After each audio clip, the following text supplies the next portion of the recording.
यह कहानी एक गांव की है जहां लोग एक दूसरे के सहारे जीने का तरीका सीखते हैं। एक गांव था जहां लोगों के बीच में अनूठा एक बंधन था। यहाँ के लोग एक दूसरे के साथ मेहनत करते, सहायता करते और एक दूसरे के साथ खुशियों और दुखों को बांटते थे। इस गांव की कहानी बहुत ही अनोखी थी। एक बार गांव में एक नया आदमी आया। उसका नाम राम था।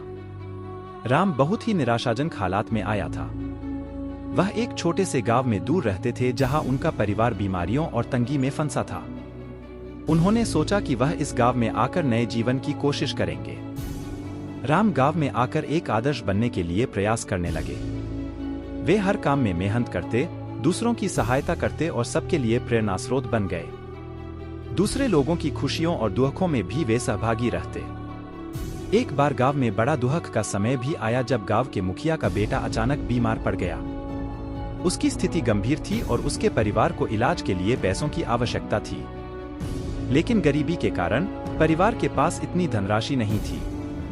जब राम ने इसे सुना, उन्होंने तत्परता से अपनी सभी बचत की राशि का उपयोग करके परिवार की मदद की। वे नहीं चाहते थे कि इस दुखी परिवार को किसी भी हमारी तरह जूझना पड़े। उन्होंने बचत की राशि के साथ साथ दूसरे गांव वालों को भी अपील की और उन्होंने भी उस परिवार की सहायता की। इस आपातकाल में गांव वालों ने एक बड़ी टीम बना ली। सभी ने मेहनत करके और अपने संगठन के साथ मिलकर इलाज के लिए पैसे इकट्ठा किए। थोड़े समय के बाद बेटे का इलाज हुआ और वह पूरी तरह स्वस्थ हो गया। इस घटना के बाद गांव वालों के मदद करने के इरादे एक दूसरे के साथ और भी मजबूत हो गए। यह उनकी सद्भावना, नेकी और सामर्थ्य का परिणाम था।